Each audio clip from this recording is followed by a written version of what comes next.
Welcome to this whirlwind tour of Skore. I'm August, I'm an engineer at Probable, and it's my pleasure to present what we've been working on lately. So first, to start with, you've heard a lot about Probable, but I'm just going to give you some very short reminders.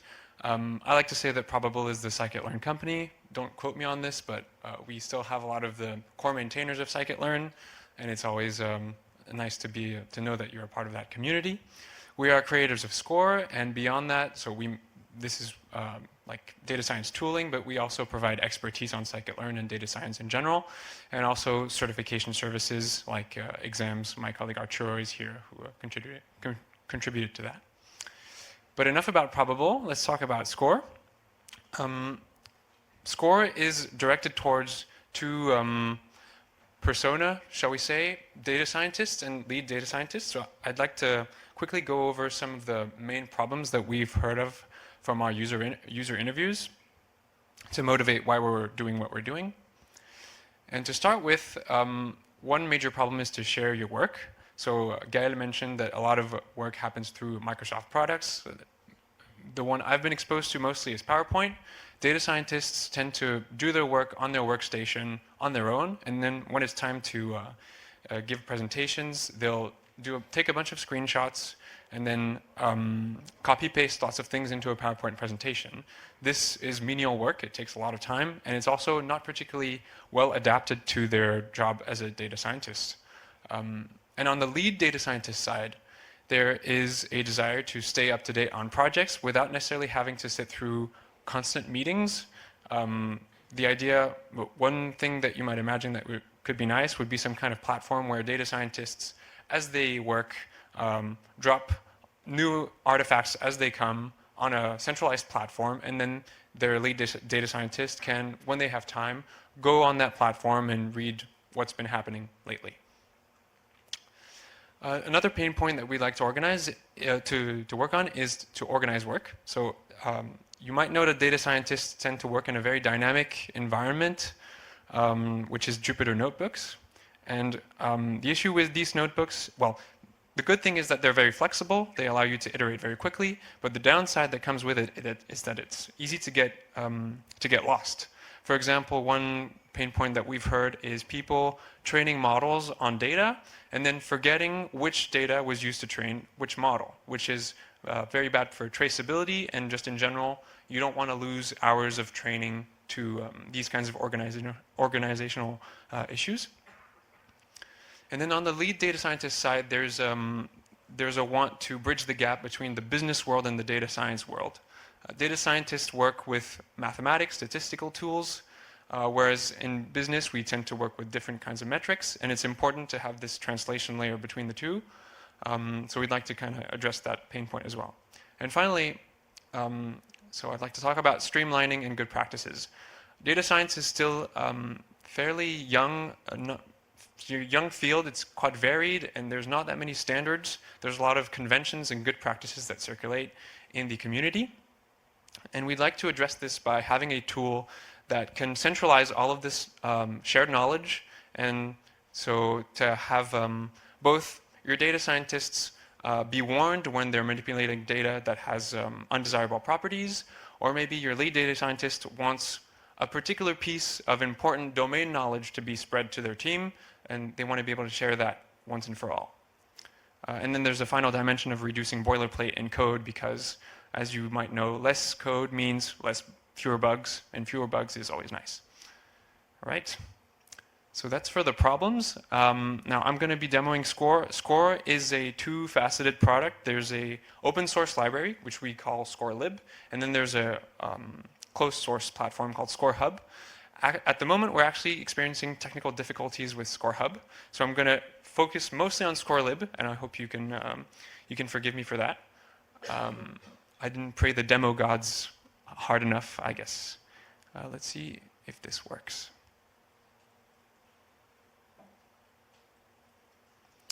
Cool.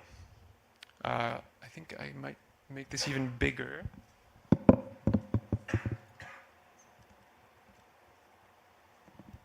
Okay, I hope everyone can see. And did I erase some code? No, I think we're good. Right, so we're here in a Jupyter notebook, which is the data scientist's playground. And we're going to do some very basic data science and see how Skore makes it easier. So first, we're going to load some data. Hard to do with one hand, but I think we'll manage. And I'm going to very aggressively subsample it so that every operation is very fast, because we're in a fast environment. We have to get things done.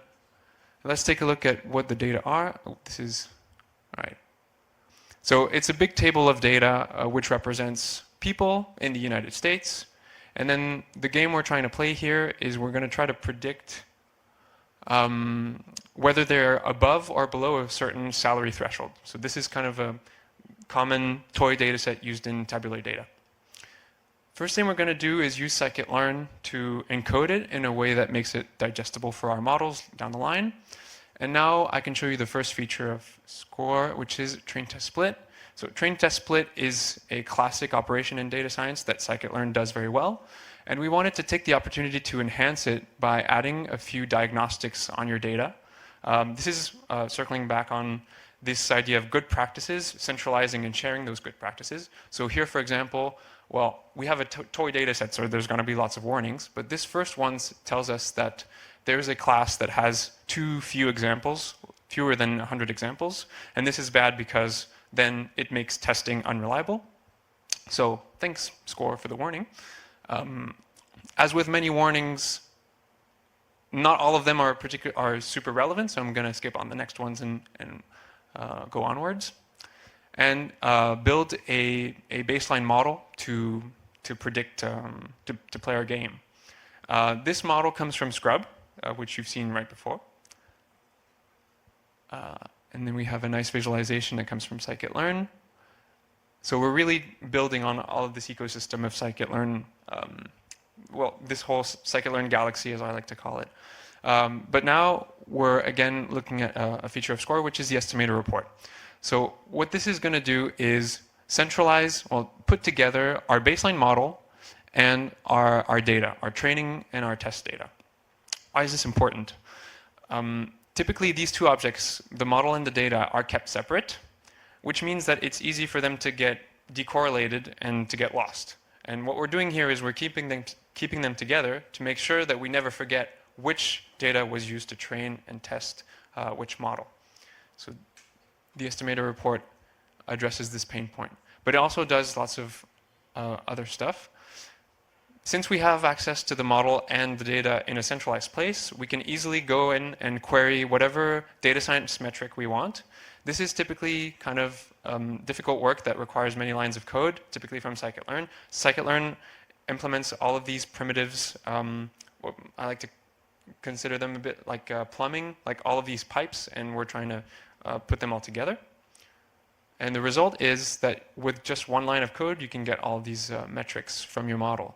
So as a data scientist, you can look through this, and it'll give you a small summary of the performance of your model. Right. And then I just wanted to showcase a particular metric. So this is a ROC curve. I want to show this because it's a classic metric in data science, but as opposed to these other metrics, it's not just a single number. It's a big curve, and it takes a lot of lines to code, and it's very annoying, so I'm really glad we have this in Skore. Okay, onward. Now that we've trained our baseline report, our baseline model, let's go a little bit deeper and think about how to get even better performance. The idea I had is that we're using this model called the His gradient boosting algorithm, and I want to change the learning rate to see if we might get better performance that way.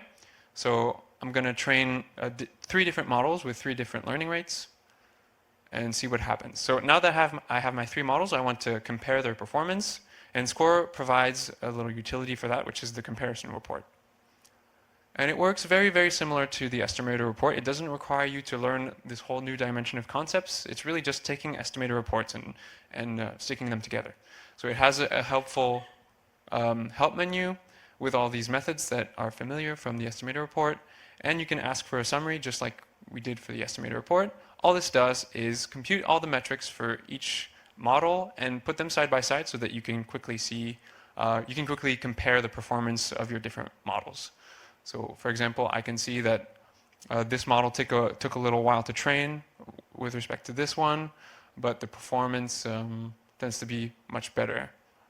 Anyway, this is just data science type stuff. Right, so this is the end of the Skore lib demo, and where I would have shown how Skore Hub works. I'll just tell you how this is meant to work. Skore Hub is a centralized platform where you can take artifacts such as estimator reports, comparison reports, and push them onto this centralized platform for everyone to see. Well, everyone being your coworkers and whoever you choose to see your work. And then you can go in and navigate on in a nice visual UI to understand in more detail the performance characteristics of each model, and to ideally present this to stakeholders. Right, I guess that's it for the demo. And so this concludes my presentation. I put up two websites you might want to take a picture. Skore lib is open source and on GitHub, so you can go and take a look and ideally give us a star, because we need those. And if you're interested to see Skore Hub, well, first ask me again and maybe a bit later, and hopefully the technical issues will be sorted. But otherwise, you can join our private waitlist, and we'll contact you from there. Thank you.